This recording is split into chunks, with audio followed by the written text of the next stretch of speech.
want to, gusto nyo ba, members, to see kung ano makita natin? Meron, 1 minute, sige, panoodin natin.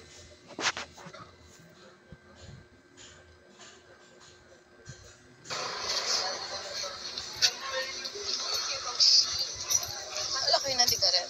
Laki nanti ka rin. Open din eh? Open din.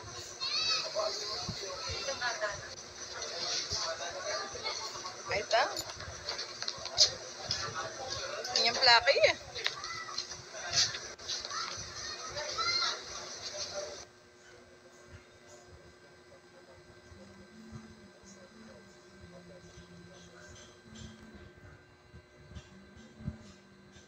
Hindi, baka, RD, yung ating bang copy ng CCTV nyo, much more complete. Yung kompleto, meron ba kayo? Saka may nakitang vehicle, Pakita natin yung kompleto, pati yung paghabol ng mga lumabas Ayun, doon sa hall na nakipagputukan. Saka nakita ko yung, yung vehicle doon. So dito, sino may-ari ng vehicle? Na, meron kasi kayo dito na nakalagay sa report nyo na in-interview si Miss Romy Eltan, owner of the plate number, yun, attached to the vehicle used by the suspects. So may ginamit na vehicle at identified yung may-ari. So ano nangyayari dito sa, anong to? Sa investigation yung to? Your Honor, Mr. Chair, we checked the plate number na nakakabit po dun sa Toyota Innova, but unfortunately, sa ibang sasakyan po yun. Naka-registered. Ginamit lang po. So, well, ano yung sasakyan na nakita ninyo? Ano ba yun? Yung nasa CCTV, ano yung sasakyan yun? Black Innova. At yung plaka na nakita nyo, nakapangalan kay Romy Tan. Tama? Na ang registered sa LTO, anong sasakyan? Anong sasakyan? Yung registered sa LTO. Van White ata. Parang ganun, sir. Mali. Toyota van. Kaya may tinitingnan may report. Yung report nito, Honda nakalagay dito SUV.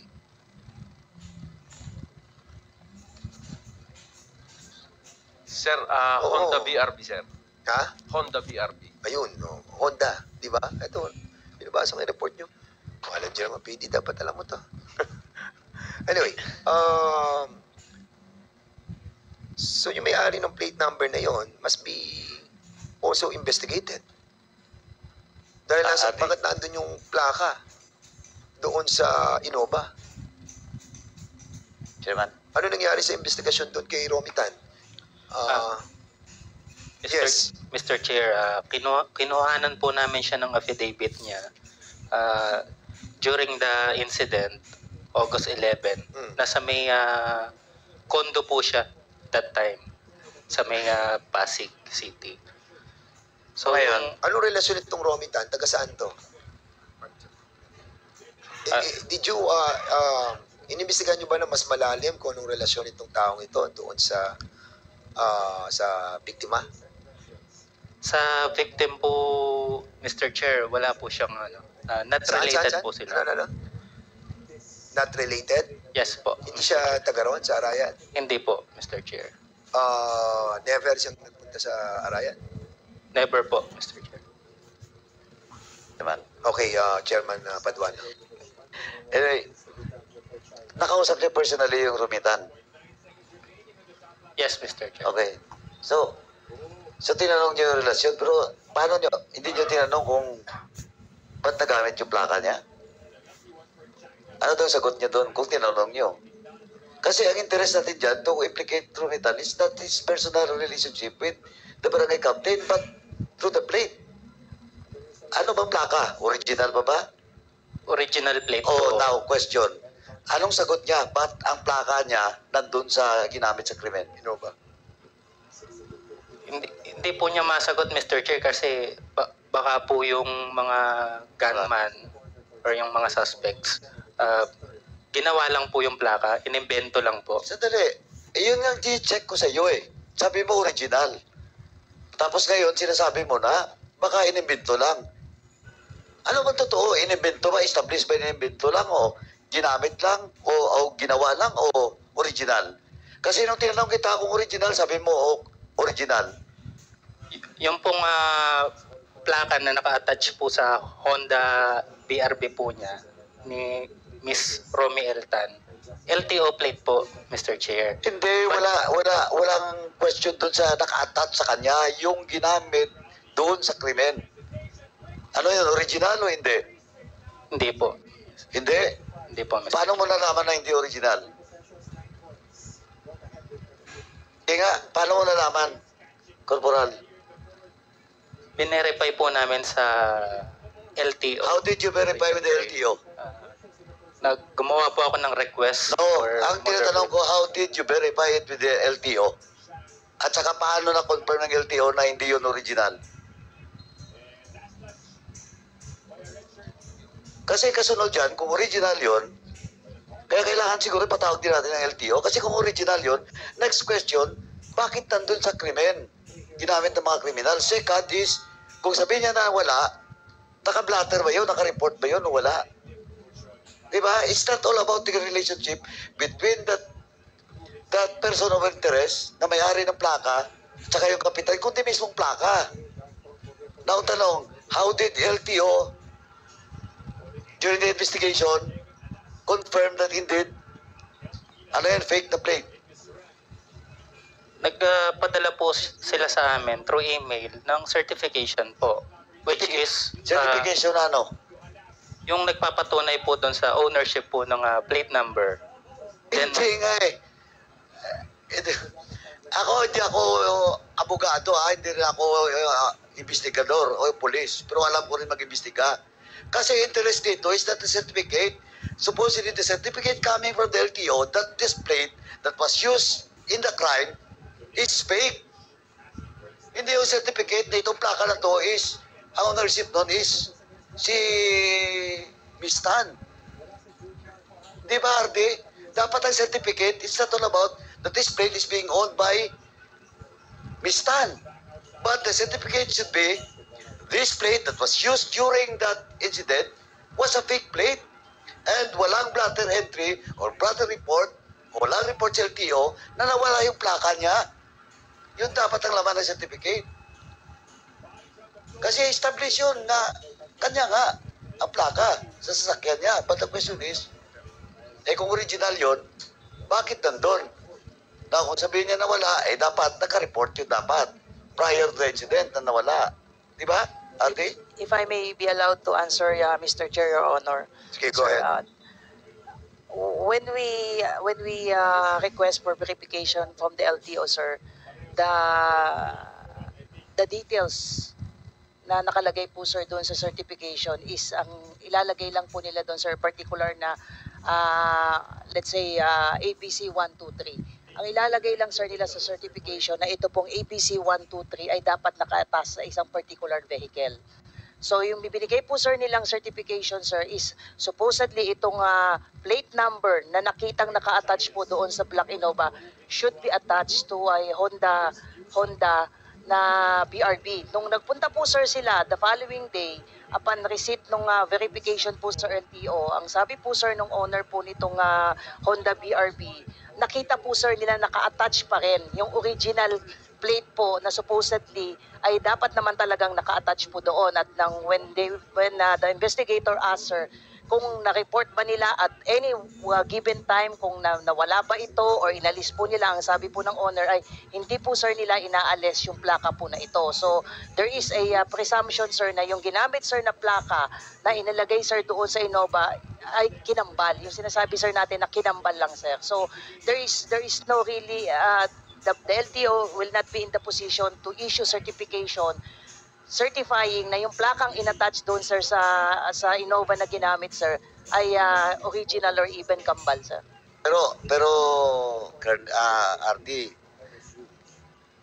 kahit sabihin mo the difference between the time when the crime was committed, sabihin mo ba kahit 2 hours?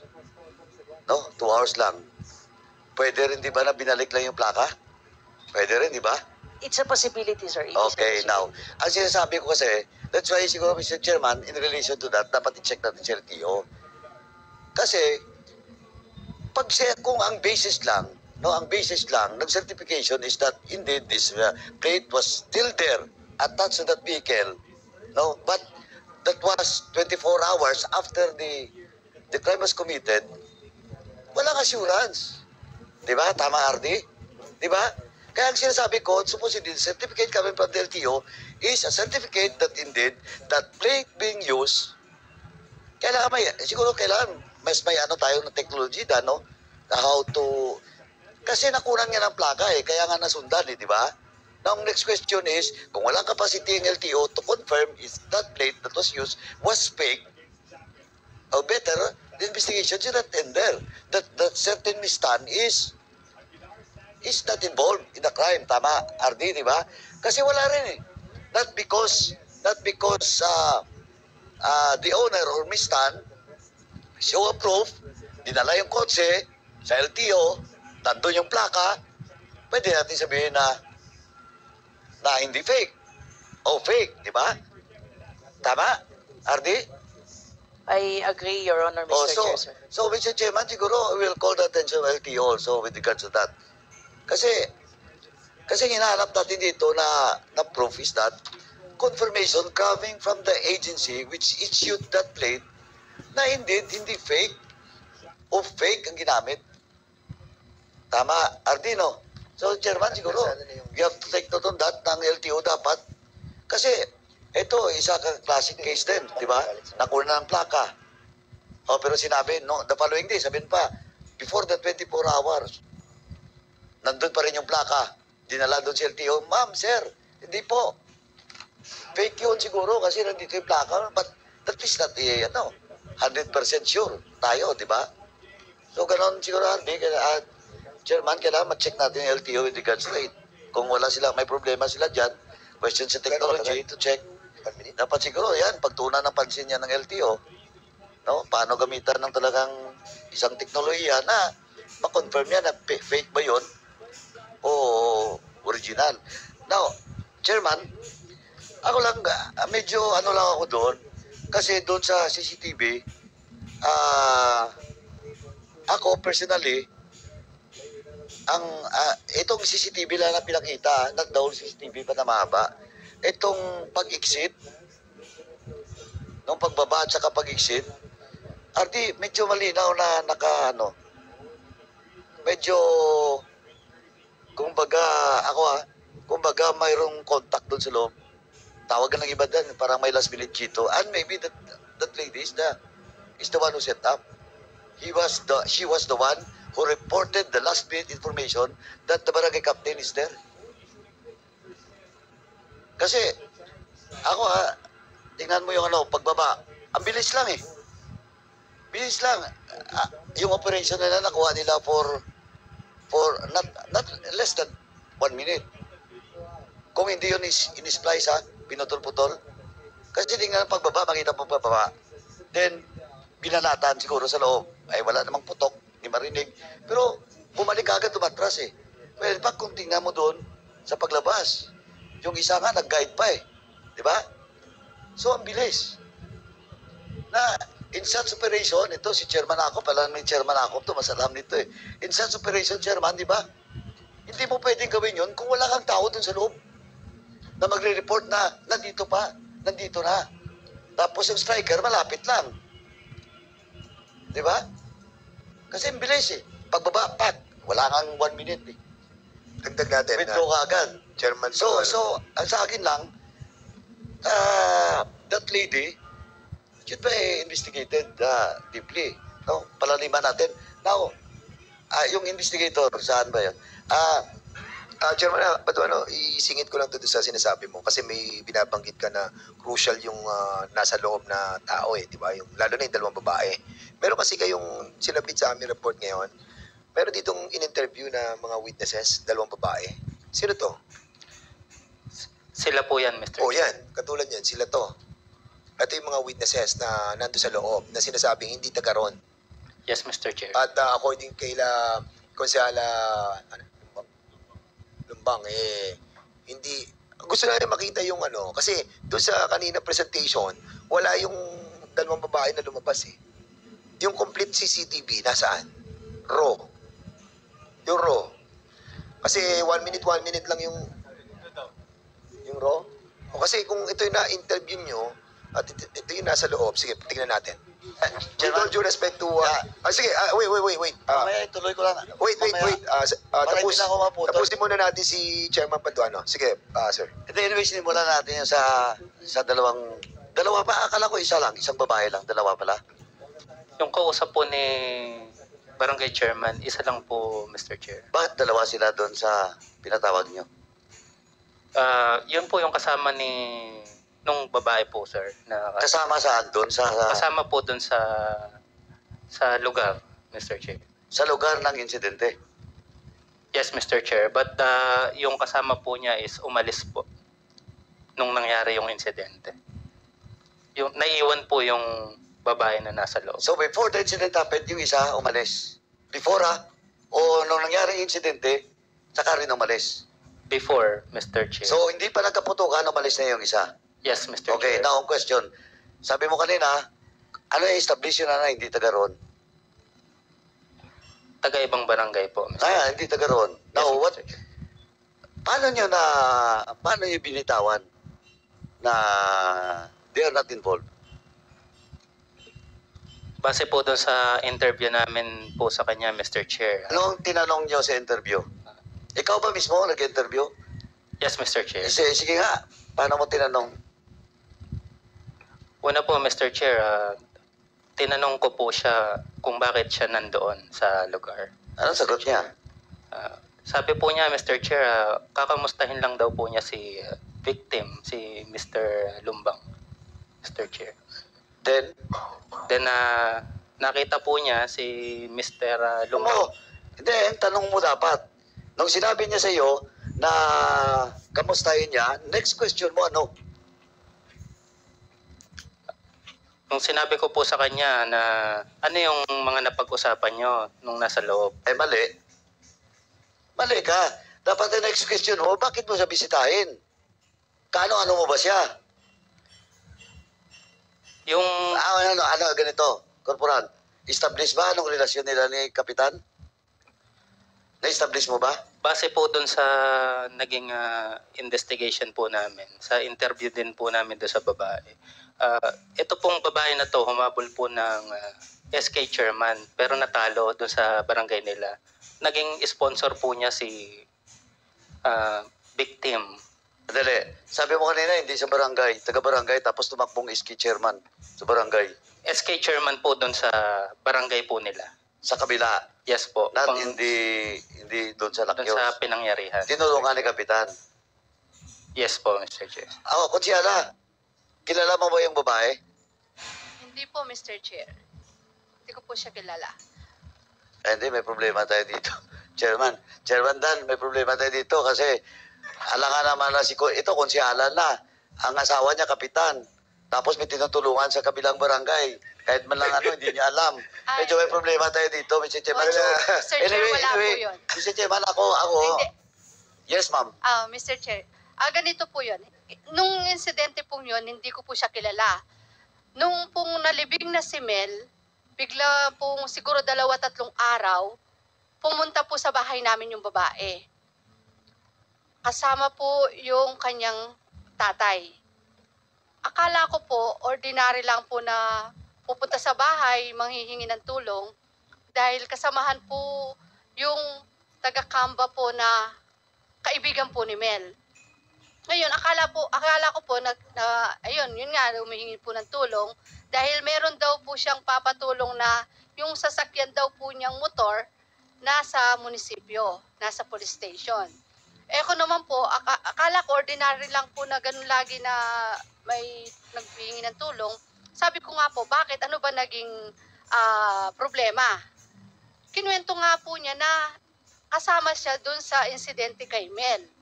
Ay doon na po ako na, ba't nandito? Ba't siya pumunta? Nakausap na po pala ng mga kapulisan natin yung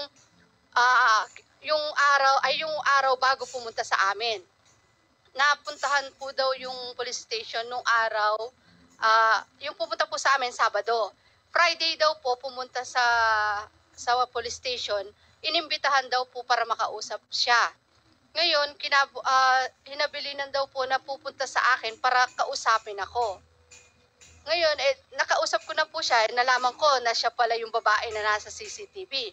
Ngayon, tinawag ko po si Chief Freddy Webb po, tinawag ko po kayo. Pinapunta ko po sila sa bahay. Sabi ko nga po, ba't nandito to? Dapat kayo yung makausap, kayo yung mag-ano. Hinayaan ko po silang sa bahay namin dahil nandun na po yung babae. Sila po yung tinawagan ko. Nakausap na po pala nila, naimbestigahan. At nakuha na po ng salaysay nila. Yun po, Mr. Chair. Kaya noon araw lang po na yun, doon ko lang nakita yung bata. Hindi mo kilala. Hindi ko po kilala, Mr. Chair. Anyway, so ang babae, sabi niya doon sa interview nyo, kinausap niya yung kapitan dahil tinulungan siya nung SK election niya. Yes, Mr. O, Chair. nang tanong, bakit siya pumunta doon? Tsaka humingi siya ng tulong para sa tricycle niya na Para makuha na po daw. para makuha niya. Opo. O, bakit sa'yo? Ayun po. Nasa sa kanila po yung sasakyan. Yung Hindi nga, bakit sa'yo? Bakit siya humingi ng Hindi ko tulong? rin po alam dahil nung nalaman ko po na siya pala yung babae na nasa outpost kasama ni Mel, hindi ko na po siya hinarapan. Kasi ano na po ako noon, nag-hysterical na po, gusto ko po siya anuhin. Siyempre, sa oras na po yun, nakita mo kung sino yung kasama ni Mel nung mabaril na nalaman namin na isa po siya sa mga nag-text sa mga ganun po yung ko. Kaya Nag-text sa ano po? Saan nag-text? inano po namin na dahil nandun siya, bago namatay po si Mel. Doon po sa CCTV, nakita namin So meron kayong presumption na sila nag-text doon sa yung po yung suspect? kasi nakita po namin sa CCTV, Oy, nandun. sinabi niyo ba kila investigador Freddy? Sila rin po yung nag-aano sa amin na may babae doon sa loob. Kada punta po kasi, nung pong nakaburol kasi si Mel, si Chief Freddy Webb, lagi po siyang pumupunta sa amin at nakakausap, nagsasabi nga po kung ano na yung investigan na gagawa nila. Tapos doon sa CCTV nga po, nasabi nila sa akin na Okay. may babae. Okay, Mr. Freddy Webb. So, Mercado. Sandali po, Chairman. Sige, go Chairman. na, go ahead. Anyway, ganito lang po, RD. Talagang na medyo malabo talaga. Ako personally. Now, RD, si Chief of Police, tsaka investigador. Chief, ganito po. Opo, sir. Di ba may witness kayo? Doon mismo sa insidente, di ba? Opo. Okay. Saan niya raw nakita? Saan ba siya doon? Doon nga po, sir, sa may nakaupo siya doon sa may chapel po. Labas ng terrace. Hindi po. Katabi po. Hindi. Magkaibang building yon. Magkatabi po, sir. Magkatabi pero 6 to 7 meters. Opo. Oh, hindi siya binabit. Sinabi niya ba na may babae prior to that incident? Nakausap ang kapitan? Meron po. Sinabi niya sa pinabit niya? Sinabi niya wala. Meron po. Oh, pakisabit nga yung pinabit niya. Sigurado ka, PCD ha. Baka wala. Hindi kasi ako RD. Ako RD personally, ako dapat yung babae sa person of interest. Kasi, unang-una, anong business niya now is claiming, during that, she claims that kinamusta niya yung kapitan.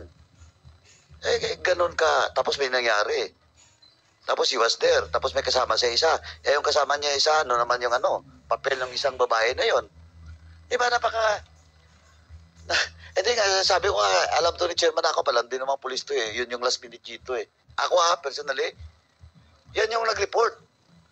Kaya ang bilis ng operation, hindi na sila naganap. Pakita mo talaga. Kasi kung hindi na-confirm na nandun, maghanap pa yun. Tapos ba't doon talaga sila dumaan sa pinakamalapit? Diba? Na pagbaba mo, pinalatan na kaagad. Then, wala kang napaka-precise Diba? Napaka-precise. Wala kang 1 minute yung operation. Diba? So, I do believe that there is somebody that reported that the barangay captain is there during that time. Ako 101% sure ako doon. Ang hindi lang sigurado kung sino.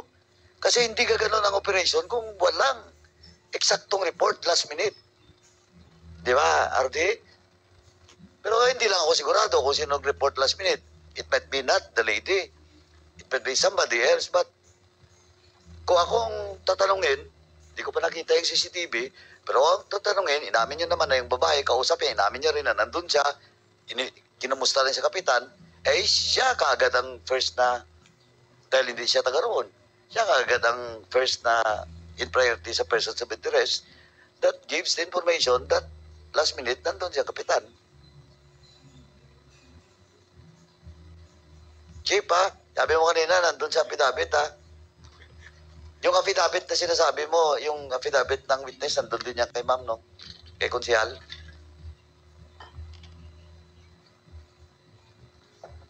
Kasi, Chief, kasi kung sa affidavit mismo, nung witness nyo, wala yung babae doon, may problema po kayo. Pwede talagang, ano yan? Tawag dito? Witness na, hindi, witness na, para i-guluhin ang investigation. It's either sinubukan kayo o anyway, RD. Chairman, yun na muna. Oo, sa susunod, hindi, muna tayo, CCTV tapos kay prosecutor, tanongin lang natin estado ng kaso. Then we'll go to the next, yung kay Hipolito. Sige, ito, yung CCTV. Yan ba yung babae? Yan ba? Hindi po, Mr. Chair. Hindi, okay.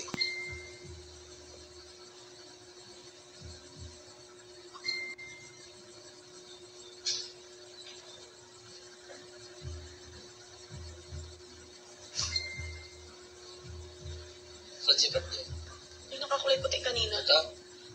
Ayan, yung nag-ano ng upuan. Ayan siya.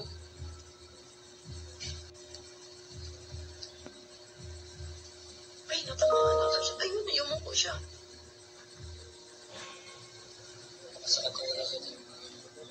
Alam nila kung nasaan.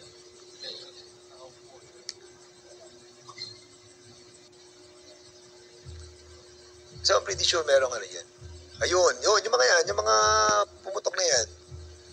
Yung nag-retaliate na yun, no?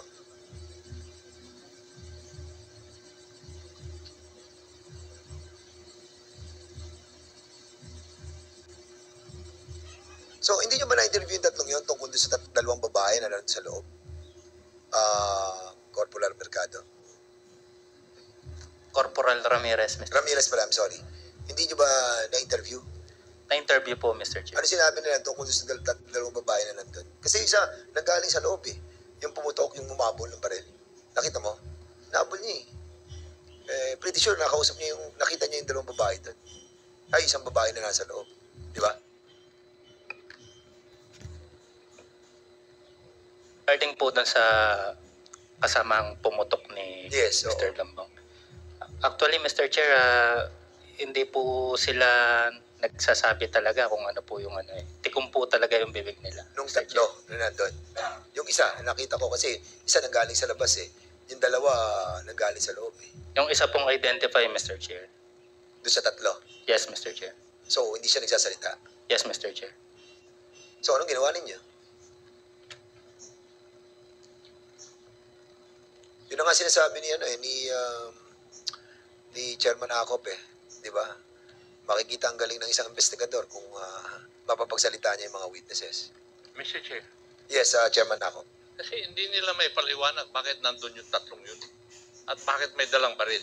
Yung bang pinutok nila, lisensyado pa. Yun lang. Alam nyo, pulis kayo eh. Dapat yun ang nakikita ninyo. Kung ayaw nilang mag-testify, yung tao, sabi mo, kitang-kita, pumutok ka. Diba? Yung sinabi ko, yung huling statement ko, one of the hallmarks of a good investigator is to be able to convince the witnesses to come out and testify. Yun. Bakit hindi mo pailan ng kaso ng obstruction of justice kung ayaw niyang mag-testify? Bakit hindi yung pag-explainin? Bakit ka may baril? Yung bang baril mo, lisensyado. Hindi nyo kinukompleto eh. Diba? I do not know.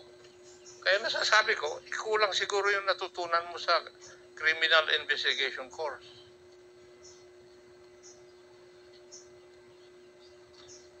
Tanong ko, did you doon po sa privilege speech sa resolution ni SDS, nakalagay dito. He also referred to speculations about the killings being connected to illegal activities, political rivalries, and upcoming elections. In the case of Barangay Captain Mel, ano ang nakikita niyong motibo? Just like the question asked by the Honorable Barbers a while ago. Mr. Chair, yung nakikita po namin na possible motive dito is power struggle, Mr. Chair. Power struggle, Mr. Chair, yung... Yung tanong ko, political or electrical? Eh, sisiguruhin mo. Hindi po sa politika, Mr. Chair. Hindi politika? Ay, anong klaseng struggle? Power struggle, Mr. Chair, considering na yung victim is dating member po ng Gun for Hire. Yung si Kapitan? Yes, Mr. Chair. Meno, anong kaso ang dahilan? Bakit siya nakulong? Mr. Chair, based po dun sa records, si Mr. Dambang po, na-charge po siya for 2 counts of murder and frustrated murder. That's why nakulong po siya for 16 years in Muntinlupa. Okay. Madam Konsehala, totoo po ba yun? Allegations na yun? Mr. Chair, wala pong ganun. Na-serve na po niya yung case niyang yun. Hindi. Opo. Sige, ako na ang magtanong. Totoo ba na nakasuhan yung asawa niyo ng murder at saka frustrated murder? Opo, Mr. Chair. Nasentensyahan po ba siya? Opo. O di totoo yung sinabi ng ating investigador? Pero hindi po siya gun for hire na sinasabi po niya, Mr. Chair. Ano ang basehan mo, Iho? Bakit mo sinabi na gun for hire yung nasirang kapitan?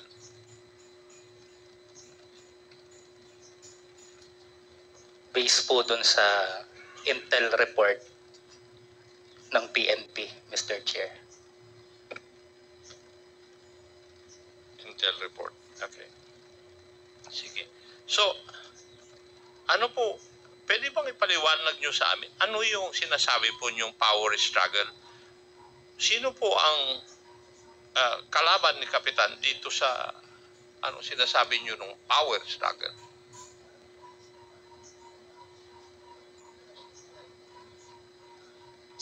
Mr. Chair? Uy, dapat alam mo yun. Mr. Chair? Mr. Chair? Sandali Go lang ahead. po. Nagtatanong pa po ako eh. Wait, Hindi pa sumasagot yung Sorry. tinatanong ko eh. Chairman Akop, you have the floor. Sorry po. Ano yung sagot mo ron, Iho? Paliwanag nyo nga sa amin dito, ano yung klase ng power struggle? Based po dun sa background details po ng victim, siya po ay miyembro ng Gun for Hire. And, So, yung mga kasamahan po niya is parang nagkaroon po ng konting tension sa kanila dahil po nagkahiwa-hiwalay. Then, yun po, parang naging labanan po sa pwestuhan ng nangyari kung sino yung magiging pinaka... magaling? Parang ganun po, Mr. Chair. Okay. Napanood ko na sa sine yan. Ilang sine na napanood ko niyan tungkol sa mga hidwaan ng mga assassins. Di ba? Ganun po yung teorya ninyo. Yun po yung nakikita namin sa investigation po namin and based po dun sa mga report po. Yes. Thank you. Ano po yung gustong magsalita yung baba? Yes, Konsehala, now you are recognized, please. Opo, sorry po kanina.